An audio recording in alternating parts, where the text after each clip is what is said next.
Hi all, this is Dr. Sage Breslin and this is Wisdom Wednesdays. We've been talking about toxic narcissism and what that really means. And we've been talking a lot about how when you're exposed to a narcissist, especially a covert narcissist, you can really lose a sense of yourself. You can kind of lose your identity. You can lose yourself in a relationship, whether personal or professional.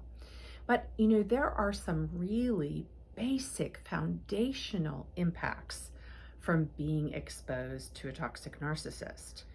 And, when you think about how many of us women are just rock stars in our leadership roles, where we multitask at probably dangerous levels, we seem to have it all on the ball. We're constantly doing everything for everyone without ever losing a step.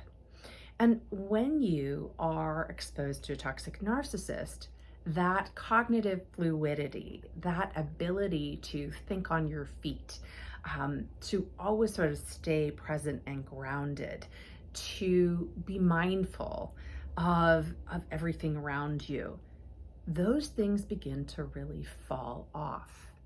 So maybe give a little thought to, if you're in this kind of relationship or have been in this kind of relationship with a boss, a coworker, a lover, when was the last time you felt really clear cognitively?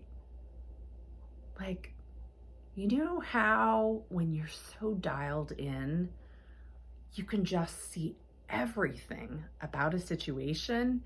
And even when there's noise, even when there's data all around you, you're completely dialed in. You've got it. You can see it.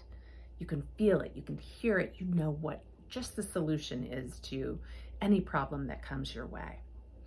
And when you get in a relationship with a narcissist, what happens is you are scurrying around so fast all the time, trying to make them happy, trying to make sure their needs are met, trying to make sure you give them what they need and they want, that you start getting ungrounded, right? You're no longer grounded in your own reality or your own being, your own person. You're grounded in their arena, in their truth, in their world. It's a little bit like feeling like a kite without a string, you're unanchored and you're sort of just moving around in response to everything that comes out of their mouth.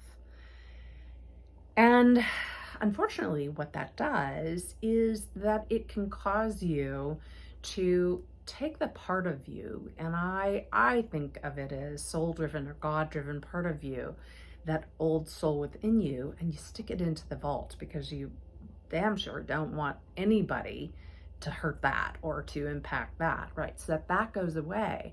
And when you do that, then it sort of disconnects you from the divine. And a lot of that clarity, when we're really in the zone, it is because we're just channeling it right through us, right? We're just piping it all in. We're saying, God, universe, hey, I'm here. I'd like to know more about this. And in it comes. And then we just get dialed in.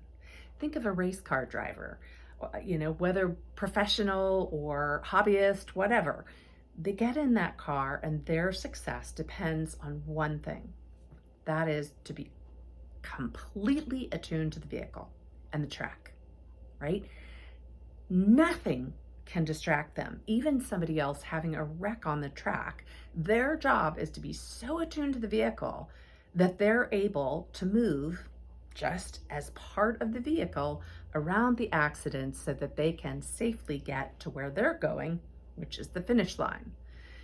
So, when you think about that feeling of being so dialed in, to be tuned in, to be fully connected to the universe, to the divine, that doesn't happen when you put your soul away, right? Like it's a little bit like unplugging. So when you unplug, unfortunately, you start getting only part of the data. You start feeling muddy. You start feeling unclear. People ask you questions and it takes you a minute, right? You stop yourself and you think, I used to know the answer to that. How come I don't? Oh, right. We're going to need to call. What was that guy's name? Where did we find him? Okay, and if you're engaged in a high profile job and you're used to being a high achiever, this is going to make you crazy. When suddenly you can't show up the way you want to, you can't show up in the way that you've been hired to. If the narcissist is in your personal life, it doesn't just mean that your personal life is going to be affected. Your whole world's going to be affected. You might even think of work as a sanctuary, and you go, and unfortunately, your mind's still muddy. We call that presence, right? When you can be fully clear and fully dialed into the moment that you're in. That's called presence. So our female presence is something that gets grossly impacted when we are in relationship with toxic narcissists. But how do we get it back? Okay, so here's some more tips. Getting it back really requires us to do a few things. Number one, if we can bring that old soul back out of the vault and put it in the driver's seat, if we can feel courageous enough to do that, that's going to help. Number two, we've got to stop doing so many things at once. So being able to go outside and ground in an area or with people that help us feel like ourselves will help. And then trying to get clear there, right? So dialing into something you know about yourself.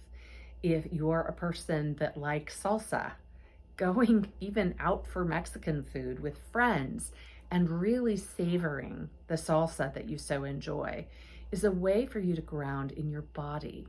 And the more you can ground in your body, the clearer you can become, because you are sort of letting go of the tentacles of the toxic narcissist. A second thing that we can try is, something I've mentioned before, is do things that remind you of who you are. The more you are reminded of who you are, the more likely that you'll be able to ground in that and feel clearer. The third thing is do physical things. Go run, go work out at the gym, do yoga, anything that allows your body to focus on itself and to stay in the moment, right?